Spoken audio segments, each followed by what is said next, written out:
Innovation na makambo ya mpepo tope aviation na RDC. Compagnie africaine d'aviation CA na mokuse alela yango minu na nenga kosakana tedi et commandé domaine na ye après réception ya premier Airbus A330 oyo CAA yaka nango mikolo eleki yango nde sukisaka masolo ndimela ngai mwana Kongo ke CAA auti lisusu kobambola kokodikoko na ebotu na domaine aérien avec arrivée pe réception ya deuxième avion esika Airbus A330. Airbus A330 deuxième frappe yango yo ya mokwake na mapate RDC ya boyebondi melangai ke mon côté na terrain po ezala nanu te ekomi lelo ntimba na nzuzi veut dire mapasa Airbus A330 ba avion ya mokwake ya liboso eyaka yango yo bozwa lix eza nango neti soki omati okita na ote po confort nango eza na ba angle nyonso kobanda na bakiti na couloir na first class na classe économique et bongo bozo ya mibale yango yo nyonso eza na excellence pe noblesse moko hors pair boyeba pe bosimba ke Airbus A330 eza ba marque ba avion oyo bomodaka na international ba compagnie aérienne de renom pe crédible nde basalelaka yango bokokuta yango na bamboka lokola Allemagne veut dire na Machaft pe ba pays européen ebele kutu batu ya baaffaire pe mingi ya minene na monde mingi basalelaka yango po na kitoko pe bopeto na luxe na yango surtout mécanisme ya sécurité eza nango chaque siège ndenge kaka boza komona eza na mwa mini télé oyo kotalela bafilme ennui, fatigue, okotikala koyoka yango te USB na pointe pour na chargement ba téléphone tope ba utilité mosusu Airbus A330 ya mibale ya CAA ekomi eza na deux classes first class pour na bino ba grand monsieur na ba grande dame pe ba personnalité misusu ebele avec 36 sièges classe économique pe ezali po na bino bosalaka baaffaire pe bato nyonso ba amoureux ba voyage avec 267 sièges mokoka sala voyage dans ba meilleures conditions ndenge nanu ezala te avec Airbus A330 ya mibale ya CAA avion ya sika oyo euti kokoma ekwei deja na mabele timba na nzuzi lelo mibale moko te na Congo bana Congo pe bapaya basepeli oui CAA mfumu na ba innovation deuxième avion Airbus A330 yango ekomi Mardi, et là, merci pour vous aider, vous savez, la télévision, on a vu pour la info, Linga, la journal, il y a peu pour la peuple, merci, la fidélité, confiance, vous continuez à cause de la na journal, Nabinoto, la journal pour le chef de l'État, Félix Antoine, Zeke Chulomboye, à clôturer qui séjour, on a eu plein d'Ambuka Chine, à tout un Kibongo, na ba étape belé, à Outé Kosala, Yasuka, Zalaki Bongo, na Hong Kong, Wapepai, à Salaki, dernière étape, Naye, Namboka Chine, héritier, ma opinion, ma possibilité, pas de détails.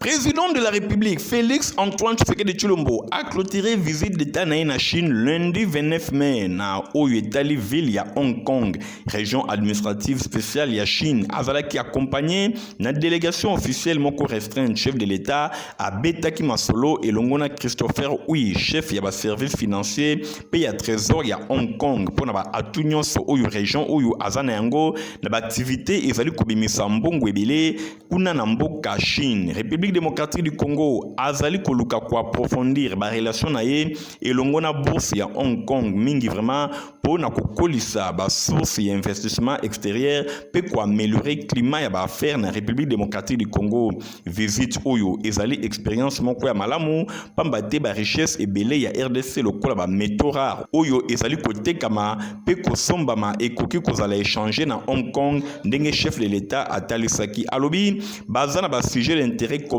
elongo na bourse oyo bango ba ko approfondir ba relation pour na kotala ndenge nini ba koki ko tirer profit ya ba richesse na bénéfice ya peuple ndenge chef de l'État alobaki. Chef de l'État Félix Antoine Tshisekedi Tshilombo abetaki pe masolo na Li Jiachao chef ya gouvernement ya Hong Kong pe ba membre exécutif local ensemble bango talaki banzela nini to ba moyen pour na koluka ko renforcer ba échange oyo na ba domaine ya coopération entre RDC na Hong Kong. Hong Kong ezali kaka place financière te kasi ezali pe port mondial moko ya munene, centre régional pour la résolution ba litiges commerciaux. RDC d'ailleurs 8e partenaire commercial ya Hong Kong ba échange oyo ezali kokola se kokola mbula nyonso.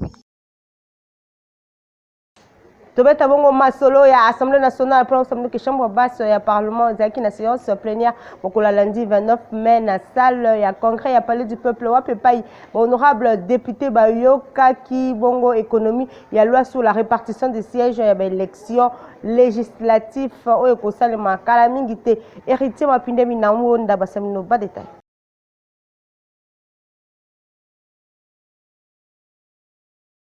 Na plénière ya mokolo ya lundi 29 mai 2023, commission ad hoc moko est mis en place pour examiner Kaya honorable Daniel Safou. Après économie, il y a loi sur la répartition des sièges pour nos scrutins législatifs, national, provincial, municipal et local. Bosimba ke député national David Moukeba a intervenu qui na motion d'information pour nous présenter na plénière Kaya Daniel Safou au comportement na ye ezali mabe ezali ko bebisa loko moto fonction yaba élus nationaux. Bosimba ke azali vraiment comporter atteinte na l'honorabilité ya chambre basse ya parlement en exposé na ye député national David Moukeba atalisi ndengeni ni Daniel Safou azali kufinga bato ba injure publique contre jeune garçon moko mikoleleki afinga ki même mère biologique na ye ba injure publique oyo ezali considéré na RDC mobimba lokola azali kufinga ba mama ya bato nyonso ba ser na biso pe ba fi na biso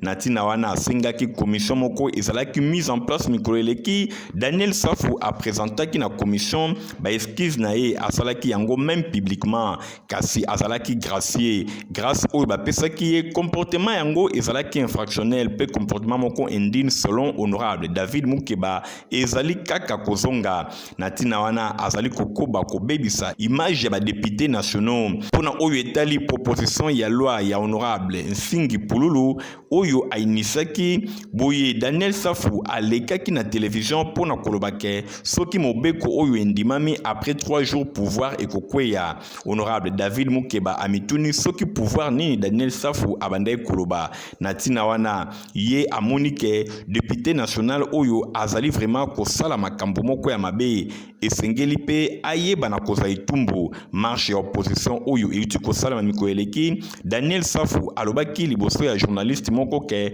marche oyo bakufi bakozala ebele donc Daniel Safou abandai ko préparer ndenge nini bato bakokufa maloba ya boye ezali maloba moko ya malamu te après marche oyo Daniel Safou alekaki lisusu na plateau ya chaîne ya télévision moko pona ko proférer ba menace contre ba autorité ya mboka pe azali ko inciter population na haine tribal contre ethnie moko boye alobi ndenge nini mutu ya boye akoki kozala député natina wana commission moko etamaki en place pe bazalaki na journée ya le 29 mai 2023 pour na kopesa ba conclusion na bango esengamaki na bango bayeba na koyoka Daniel Safou commission oyo ezalaki composée na 20 membres oyo bazalaki nommé epai ya président ya Assemblée nationale. Namasolo etali Senimbo baki premier vice-président de la commission électorale nationale indépendante Senina Mopousse Mwana Mboka bienvenue ilangaye à Sala qui entretient la délégation il y a parlementaire il y a commission il y a affaires étrangères il y a parlement belge Stéphanas Kande ba pesimino ba détail. Namasolo oyo elekaki na salle de presse ya siège ya centrale électorale premier vice-président ya Seni azalaki accompagné na rapporteur madame Patricia Yamoulela boyina ba échange na bango madame Else Van Ouf présidente ya commission des affaires étrangères ya parlement belge basalaki bongo restitution commission ba affaires étrangères ya parlement belge bazali kolanda de près à partir ya Belgique processus électoral en cours na République démocratique du Congo pour na bango balobi ezali important ezala bongo na consolidation ya démocratie na RDC pe na Seni boye bango bazali responsable ya processus électoral na tina wana nde bango balobi baye na source pour na koyeba état de lieu ya processus oyo bango bazwi bongo ba entretien to ba beti masolo na sujet oyo ndenge madame Else Van Ouf atalisi avant ya koloba lisusu ke ba inquiétude mususu pour na oyo etali ba endroit et pas wapi bato ba se faire enrôler te pour na insécurité question oyo pe ezali lié na inexistence ya ba centre mosusu ya inscription na tina wana bango balobi bazwi explication moko ya malonga epai ya premier vice président ya CENI balobi à partir ya Belgique bango balingi ko assister na processus démocratique na République démocratique du Congo baza na besoin ke makambo etali finance pe ya observation bango bazali wana pona ko assister processus électoral oyo etambola malamu pona sikoyo CENI azali ko bongama pona formation ya personnel oyo bakosala ba opération ya réception pe ya traitement ya ba candidature oyo ezali ko banda le 25 juin 2023 ndenge calendrier oyo ezali ki publié le 26 novembre 2022 etalisaki. Devait abongo masolo ya première dame Denise Nyakero Tshisekedi azaki na tête à tête na première dame ya Chine oyo bazali bongo na possibilité ya ko lancer programme pour la santé ya ba orphelin na Afrique pe lisusu abetaki masolo ya Opdad bakisa lisusu vision excellence ya kuna na mboka Chine Stéphanas Kanderit Kinduba détail. Tête distinguée première dame la République démocratique du Congo Denise Nyakero Tshisekedi na première dame chinoise Madame Peng Luang occasion moko pour la première dame Denise Nyakero Tshisekedi ya ko remercier Madame Peng Luang wapi pa grâce à impulsion naie des gouvernements chinois basala qui don ya équipement médical na période ya pandémie ya coronavirus pe biloko mususu awa la République démocratique du Congo na intermédiaire ya organisation ya ba première dame ya Afrique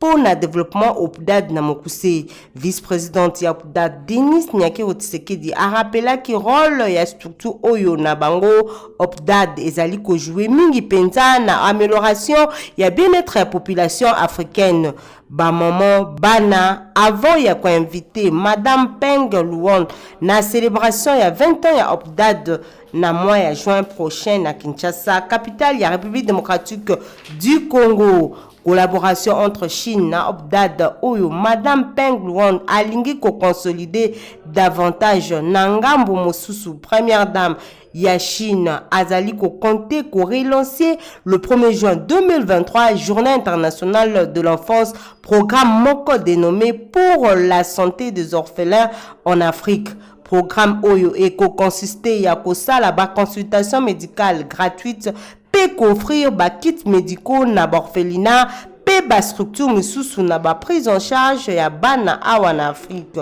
na ba descente ekozala bongo organisé na ba ambassade ya Chine na ba mboka nyonso oyo bazali programme oyo pour la République démocratique du Congo pe ekozala part active et le baki distingué première dame Denise Nyakero Tshisekedi sujet misusu ba aborda ki ezalaki bongo excellence ya programme oyo ekopesa ba bourse na ba finaliste ya République démocratique du Congo ya humanité secondaire Denise Nyakero Tshisekedi a exprimaki esengo na ye ya kotinda ba boursier excellence ya na Chine essentiellement ba oyo ya programme excellence ya lwala ba na ba oyo bazui ba filière spécifique pour na koza ba connaissance na secteur ya mine. Na masolo ya enseignement bo baki malaise za makasi kuna na centre ya composition ba examen d'état ba opérateur ba sali grève de faim pour na ko réclamer ba différents primes na bango tisiko na bazuite reportage Naomi Wonda. Na centre ya composition examen d'état ba information ezo ko uta kuna ezali pinza malamu te pour l'organisation de prof ou esengeli seulement le 26 juin ba opérateur bazali na kanda ya makasi bazali ko déplorer situation oyo ela ndenge moko ya kosakana te bosimba ki ba opérateur bazwami na centre ya composition ya examen d'état basali grève de faim 2 jours mobimba baboyi kolia biloko na bango nyonso wana pona bazali komona clarté na o etali prime na bango année scolaire e witaki koleka bazwa ki prime ya composition te pe ya correction te ebele bazwa yango te ndenge yango wana batelemeli yango non l'état esengeli à résoudre problème na bango ya année passée même ya année oyo avant organisation de premier examen d'état proprement dit oyo kosalema le 26 juin ndenge bango moko ba lobby organisation examen d'état ezali affaire individuelle te kasi ezali likambo ya l'état de basengi implication personnelle ya chef de l'état Félix Antoine Tshisekedi Tshilombo pour na situation oyo ezala bongo décanté. Même son de cloche na niveau ya ba province kuna pe baza ko menacer kaka makasi ya un mois ya clôture ya année scolaire. Nzokande situation oyo ya ba revendication e banda kala. Ba marche ya ndenge na ndenge salema ba sitting na ba syndicat ya enseignement primaire et secondaire et technique na ba onyoso basalaka composition examen d'état pe saisi na yango na correction. Kutu na 4 kaka ya ba revendication président ya syndicat moko ba infliger ye suspension pe privation ya prime na salaire na ye. Non bazali ko comprendre te ndenge nini ba autorité bazali ko kangama toi na likambo oyo bazali ko mériter ba prime na bango ya correction pe composition ya année passée pe ya année en cours. Bon résoudre problème na bango na lombango pour année scolaire 2022-2023 ezala clôturé en beauté. Ba point ezala ki ebele inscrit na ordre du jour ya réunion oyo honorable Nerombungu o asala ki réunion moko a kafu na ba administrateur ya complexe scolaire Mama Pemba reporter. Réunion ya kafu entre visionnaire ya complexe scolaire Mama Pemba honorable Nerombungu et longo na ba administrateur ya école oyo ezwami na commune ya Kisenso pambate éducation ya bana nde ezala ka cheval de bataille ya honorable Nerombungu bosimbake et longo na ba administrateur ba point ya ndenge na ndenge ezalaki inscrit à l'ordre du jour. Boyeli Bosonanu Adelar Mvumbi oyo azali moko ya ba collaborateur ya visionnaire ya complexe scolaire Mama Pemba honorable Nerombungu a présenté ki ba membre to ba administrateur nyonso oyo bazalaki présent na réunion. Bongo na sima réunion et bandaki directement balobelaki ba kamboetali éducation ba atelier ba betaki ressources masolo po na kotonga ba loko ya sika po na boption mususu oyo ezali kobotama pe balobi esengeli ba salle ya sika to ba salle moko moderne eye bana kotongama po na ba classe ya maternelle enfin que bana batanga na ndenge ya malamu. Honorable Nerombungu asukaki wana te annonce ki pe candidature na ye po na ba élection ezali koya na ndenge moko atalisa bango ke tango nyonso asepelaka kolobela population ya commune ya Kisenso na micro ya Info Lingala coordonnateur ya complexe scolaire Mama Pemba Nsimba Ngwala apesaki ba précision. Soki otali bien tokomi na sukambula ya année scolaire 2022-2023 aye na école Mama Pemba na réunion na biso ba travailleurs makamba lobili ya liboso alendisi biso to continuer na bizaleli ya malamu oyo tozana ngo na bana classe na ba parents. Bosimba ke complexe scolaire Mama Pemba école oyo ya visionnaire Nerombungu fumabanga moyo ezali parmi ba école ezali côté ya batu na ndenge ya kosakana te pamba te enseignement ya qualité ezali kopesama awa cheval de bataille ya honorable Nerombungu ezala kabongo éducation ya qualité pour na bana Kisenso en particulier pe ya ville ya Kinshasa en général. CAA a teli ba client na Airbus A330 eza na capacité ya ko faire voyager batu na ba condition moko ya kitoko. Innovation na makambo ya mpepo tope aviation na RDC compagnie africaine d'aviation CAA na mokuse alela yango minu na nenga kosakana te di et commandé domaine na ye après réception ya premier Airbus A330 oyo CAA yaka nango mikolo eleki yango nde sukisaka masolo ndimela ngai mwana Kongo ke CAA auti lisusu kobambola kokodikoko na ebotu na domaine aérien avec arrivée pe réception ya deuxième avion esika Airbus A330. Airbus A330 deuxième frappe yango yo ya mokwake na mapate RDC ya boyebondi melangai ke mon côté na terrain po ezala nanu te et comme il est lontimba na nzuzi veut dire mapasa Airbus A330 ba avion ya mokwake ya liboso yaka yango yo bozwa lix eza nango neti soki omatio kita na ote po confort nango eza na ba angle nyonso kobanda na bakiti na couloir na first class na classe économique et bongo bozo ya mibale yango yo nyonso eza na excellence pe noblesse moko hors pair boye bape bosimba ke Airbus A330 eza ba marque ba avion oyo bomodaka na international ba compagnie aérienne de renom pe crédible nde basalelaka yango bokokuta yango na bamboka lokola Allemagne veut dire na Matshaft pe bapays européen ebele kutu bato ya baaffaire mpe mingi ya minene na monde mingi basalelaka yango mpo na kitoko mpe bopeto na luxe na yango, surtout mécanisme ya sécurité eza nango. Chaque siège ndenge kaka boza komona eza na mwa mini tele oyo kotalela bafilme ennui fatigue okotikala koyoka yango te. USB na pointe pour na chargement ba téléphone to pe ba utilité mosusu. Airbus A330 ya mibale ya CAA ekomi eza na 2 classes first class pour na bino ba grand monsieur na ba grande dame pe ba personnalité misusu ebele avec 36 sièges. Classe économique pe ezali pour na bino bosalaka baaffaire pe bato nyonso ba amoureux ba voyage avec 267 sièges mokoka. Sala voyage dans ba meilleures conditions ndenge nanu ezala te avec Airbus A330 ya mibale ya CAA. Avion ya sika oyo euti kokoma ekwei deja na mabele timba na nzuzi lelo mibale moko te na Congo. Bana Congo pe bapaya basepeli. Ah oui, CAA mfumu na ba innovation. Deuxième avion Airbus A330 yango ekomi. Tobeta bongo masolo ya maître Kennedy Katasi azalaki na week-end moko très chargé. Ye asalaki inauguration ya bureau de quartier na quartier Congo pe lisusu poste moko ya la police kaka na même quartier Congo kuna na Kanluka na commune ya Ngaliema. Nadina Sona edi mbangi bapesi bino ba détail. asalaki descente moko très musclé na quartier Congo na Kanluka kuna na commune ya Ngaliema. Ye nani maître Kennedy Katasi, secrétaire général ya ACJD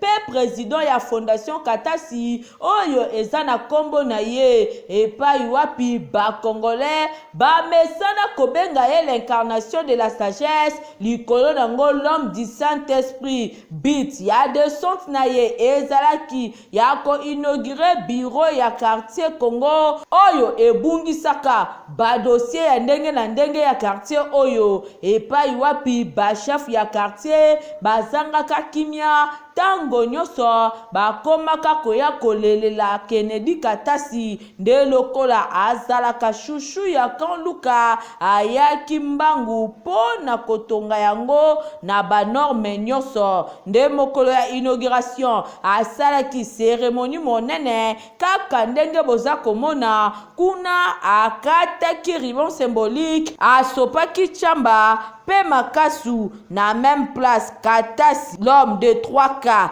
likolo nango apesaki cadeau na la police kuna na kotongelaka bango mobange na poste ya la police pour lutter contre bakuluna na secteur oyo. Le mois de novembre na bane autour de cas ezaki saccagé baleki oyo ya biso bandeko ya biso osala bakuluna ezaki saccagé et c'est ainsi que ntango nazwaki nouvelle wana esayenga mpasi mingi liboso ngai naza mwana ya Kanluka yango la charité bien ordonnée ne commence que par soi-même naza mwana ya Kanluka et c'est to na yokaki ke bureau zaki esandie esaki biso mpasi nde tozwaki demande ya chef de quartier Papa Lisasi et dans le cadre de la fondation on a dit tout ça là yango nous sommes contents que le bureau de quartier est réhabilité à nous équipé en tant soit peu et dans le bureau à la police pour que tout va toujours bosimba ke maître Kennedy Katasi apesaki ba chef ya quartier misolo pona oyo etali bongo opération zongisa duplicata pona ete ba constituer ba mikanda oyo ebungaka bango kolongwa na ye wana pona kokende na église kimbangiste ya Kanluka nzela ba mama ya wenze bakangaki ye pona kotalisa ye bolingo oyo bazalaka nango pona ye oyo akangaki maboko te kuna atikelaki bango. Itemat Ndolo Ista bafongoli ba bureau nango pona ba inscription ya année scolaire 2023-2024 mo ba lisusu peke centre ya formation kuna Itemat pe baza ko inscrire batu. Stéphane Skande Michael pour tout ba détail.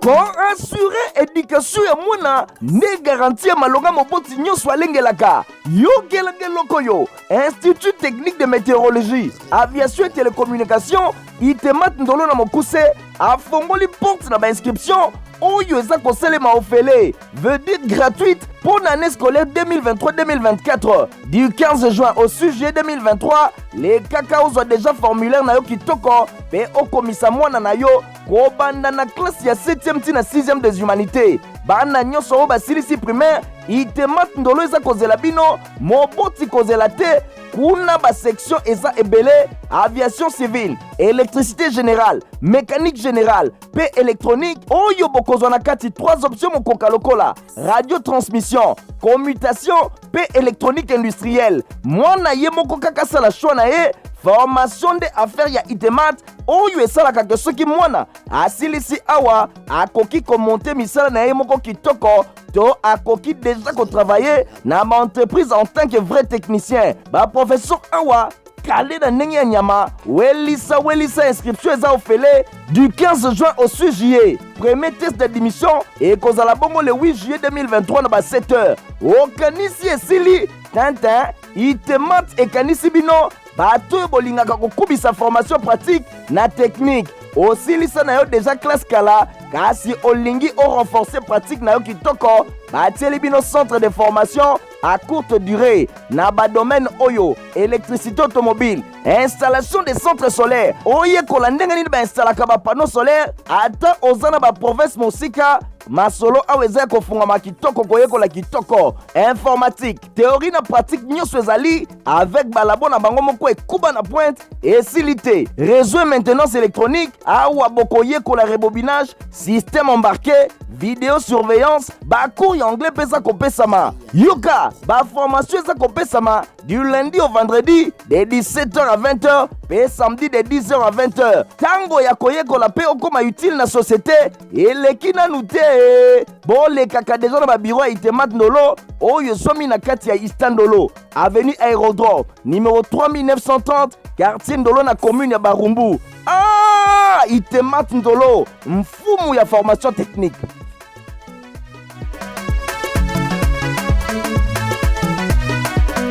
Congo pour Christ, CPC na Mokuse Longo na évangéliste international Jean-Scar Kizamina Kibila Baza Kolenge la stade de martyr na moya août. Reportage. Aïe! Ndeko ya Congo! Est-ce que Soyoki Sango ya CPC 2023 Congo pour Christ avec l'évangéliste international Kizamina Kibila Jean-Oscar, L'homme de Dieu, l'homme de feu. Yoka, CPC 2023, grande campagne d'évangélisation et de guérison miracle. Kanga date malam du vendredi 18 au dimanche 20 août 2023 à partir à 12h Ngenga dans stade de martyr. Et c'est le seul rendez-vous. Il y a prière pour na mboka, et prière pour na famille. Blocage, stérilité, paralysie, malade et oumeli. L'évangéliste international Kizamina Kibila, Jean-Oscar Alobi, si ton Dieu est mort, et c'est le mien pendant 3 jours à CPC 2023 dans le stade des martyrs. Kobo Sanate, conférence des ministres, des serviteurs et servantes de l'Éternel du 15 au 17 août 2023 dans le quartier général. Il y a ministère la puissance du nom de Jésus-Christ. Oyo et Zoami na croisement Capella et chaussée de Guimoueza numéro 8 quartier Yolo Sud commune à Kalamu référence Maître Toro. Bon à CPC 2023 Gana Zangate. Potopota malonga pona bana na bino za bongo protiva pio pe mukolo okoki na okomela yango. Merci. Yabouine, bana nyoso baza kuringa. À la pochette.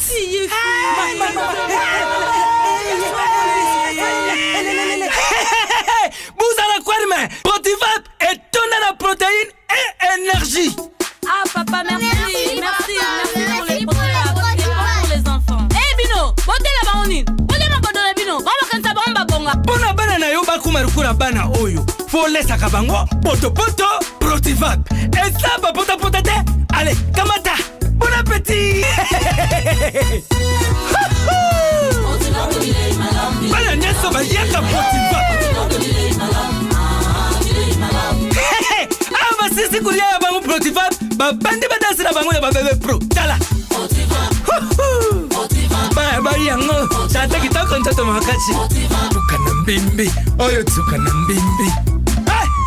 Makusa, Potifa, poto kitoko pona babebe pro. Bozalaki ebele pour la Colande Info Lingala journal. Il y a peu pour na peu bosepela qui ça. Merci na Francis Kanzaloko Kazaki bongo Nasima caméra. Concours rédactionnel Nadine Asona, Naomi Wonda Perit Kindu montage c'est maman qui est père Christian Kengebeni pe Pichu Monsia. Ngala bino topsene rendez-vous. Nikolzali ko yabuba ki coordination zaki bongo ya Stéphane Skani.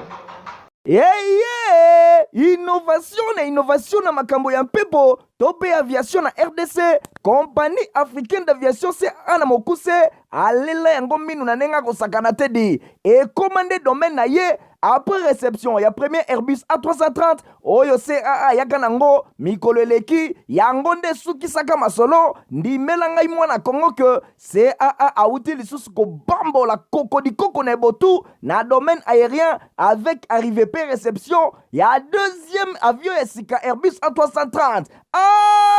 Airbus A330 deuxième frappe yango yo ya mokwake na mapate RDC ya boebondi melangai ke mon côté na terrain po ezala nanu te ekomi lelo ntimba na nzuzi veut dire mapasa Airbus A330 ba avion ya mokwake ya liboso eyaka yango yo bozwa lix eza nango neti soki omatio kita na ote po confort nango eza na ba angle nyonso kobanda na bakiti na couloir na first class na classe économique et bongo bozo ya mibale yango yo nyonso eza na excellence pe noblesse moko hors pair boyeba pe bosimba ke Airbus A330 eza ba marque ba avion oyo bomonaka na international ba compagnie aérienne de renom pe crédible nde basalelaka yango bokokuta yango na bamboka lokola Allemagne veut dire na Machaft pe ba pays européen ebele kutu batu ya baaffaire pe mingi ya minene na monde mingi basalelaka yango po na kitoko pe bopeto na luxe na yango surtout mécanisme ya sécurité eza nango chaque siège ndenge kaka boza komona eza na mwa mini télé oyo kotalela bafilme ennui, fatigue, okotika la koyoka yango te USB na pointe pour na chargement ba téléphone tope ba utilité mosusu Airbus A330 ya mibale ya CAA ekomi eza na deux classes first class pour na bino ba grand monsieur na ba grande dame pe ba personnalité misusu ebele avec 36 sièges classe économique pe ezali pour na bino bosalaka baaffaire pe bato nyonso ba amoureux ba voyage avec 267 sièges mokoka sala voyage dans ba meilleures conditions ndenge nanu ezala te avec Airbus A330 ya mibale ya CAA avion ya sika oyo euti kokoma ekwei deja na mabele timba na nzuzi lelo mibale moko te na Congo bana Congo pe bapaya basepeli oui CAA mfumu na ba innovation deuxième avion Airbus A330 yango ekomi